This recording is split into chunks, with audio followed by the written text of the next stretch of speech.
এই প্রশ্নটা আমাকে একটা শিক্ষার্থী পাঠিয়েছে। দুজন পরীক্ষার্থীর প্রাপ্ত নাম্বার 110101, এটার বেস দেওয়া আছে 5, এবং 101011 এটারও বেস দেওয়া আছে 5। এটা হলো একটা উদ্দীপক মনে করো। এই উদ্দীপকটার প্রশ্ন করে দিয়েছে প্রাপ্ত নম্বরের যোগফল, অর্থাৎ এই দুইটার যোগফল অক্টালে প্রকাশ করো। অক্টালে প্রকাশ করো। এখন এটা আমাদের কাছে 5 ভিত্তিক একটা সংখ্যা পদ্ধতি, এটাও 5 ভিত্তিক সংখ্যা পদ্ধতি। আমরা 5 ভিত্তিক সংখ্যা পদ্ধতি থেকে অক্টাল সংখ্যা পদ্ধতিতে যাওয়ার নিয়ম জানি না, আমরা কিভাবে আসতে পারি সেটা আমরা একটু দেখব।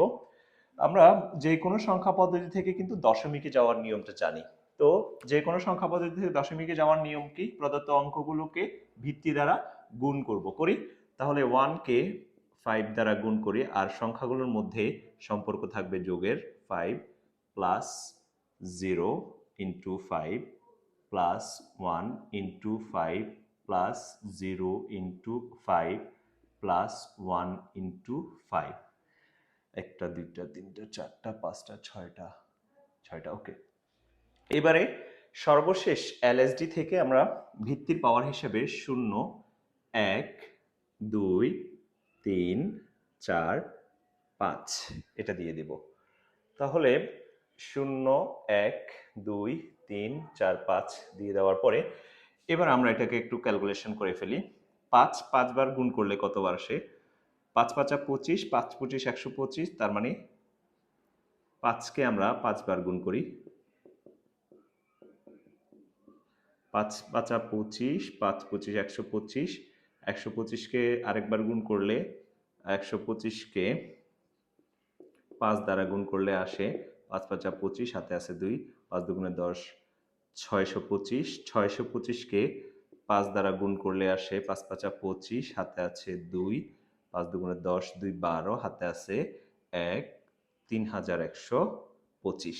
তাহলে এটার মান হলো 3125কে ধরি 1 দ্বারা গুণ করি, তাহলে আসতেছে 3125, প্লাস এটা আসলো 625, প্লাস শূন্যের সাথে যা গুণ করি 0, 5 5 25, প্লাস 0 প্লাস 1, কারণ এটার পাওয়ার, সে যে কোনো স্বাভাবিক সংখ্যার পাওয়ার 0 হলে তার মান 1, 1 একে 1। এবারে আমরা একটু যোগ করে ফেলি। 6 6 11, 11 16, হাতে আছে 1, 3 5 7, এরপরে 6 7, এটা হলো 3। তাহলে এটা হলো যেটা পাইছি সেটা হলো 110101, বেস 5 এর 3776, এটা হলো 10। এবারে সেকেন্ডটা আমরা করে ফেলি। সেকেন্ডটা হলো 101011, এই সংখ্যাটাকে আবার আমরা একটু দশমিকে নিয়ে যাই। তাহলে 1 into 5 plus 0 into 5 plus 1 into 5 plus 0 into 5 plus 1 into 5 plus 1 into 5, 0 1 2 3 4 5।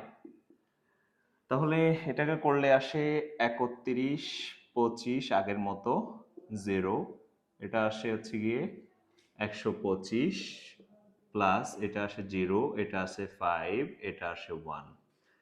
তাইলে 6 6 হলো 11, 11 16, হাতে আছে 1, 3 3 আর 2 এ 5, এরপরে 1 1 আর 2 3, 3 2 5 6।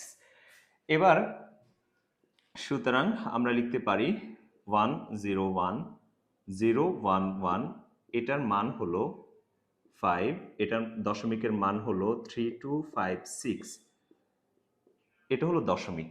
এবার আমরা এই দশমিক এবং এই দশমিক দুইটাকে যোগ করে ফেলি। 3776, 3256, 6 6 যোগ করলে 12, হাতে আছে 1, 6 6 7 13, হাতে আছে 1, 3 10, হাতে আছে 1, 4 7। এটা হলো যে সংখ্যাটা পাইলাম, সেটা হলো এই দুইটা সংখ্যার যোগফল দশমিকে। এই দুইটা সংখ্যার, অর্থাৎ এই সংখ্যা এবং এই সংখ্যার যোগফলটা দশমিকে হলো 7032। এবার আমরা একটু এই সংখ্যা এটা একটু মুছে নেই, মুছে এবারে আমরা একটু করি। সুতরাং 1100101 প্লাস 1010115 ইকুয়াল 7032, এটা হলো 10। এবার বলছে অক্টাল সংখ্যা পদ্ধতিতে নিতে।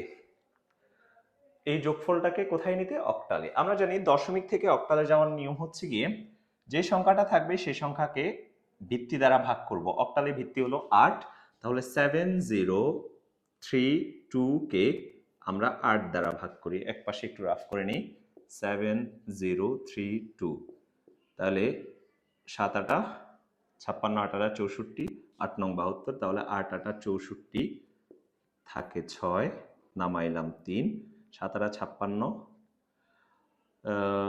7 8 56, তাহলে 56 থাকে 7, নামাইলাম 2, 8 9 72 থাকে 0। তাহলে এখানে ভাগফলটা হলো 879, ভাগশেষটা হলো 0। এবার 879 কে আবার 8 দ্বারা ভাগ করি, 8 10 80, থাকে 7, নামাইলাম 9, 8 9 72, থাকে 7। তাহলে এটার ভাগফল হলো 109, ভাগশেষটা হলো 7। আবার 8 দ্বারা ভাগ করি, 109 এটাকে যদি 8 দ্বারা ভাগ করি তাহলে 8 কে 8, থাকে 2, নামাইলাম 9, 3 8 24, 4 32, 3 8 24, থাকে 5। তাহলে এটার ভাগফল হলো 13 আর ভাগশেষ হলো 5। এটাকে 8 দ্বারা ভাগ করলে ভাগশেষ 5, এটাকে 8 দ্বারা ভাগ যায় না, 1। তাইলে সুতরাং 1100105 প্লাস 1010115 ইকুয়াল 15570। যেটা পাইলাম সেটা হলো অক্টাল, এটা হলো আনসার। আশা করি বুঝতে পারছো। যদি তোমার বেসিক ক্লিয়ার থাকে তাহলে তুমি বুঝে যাবা। ধন্যবাদ।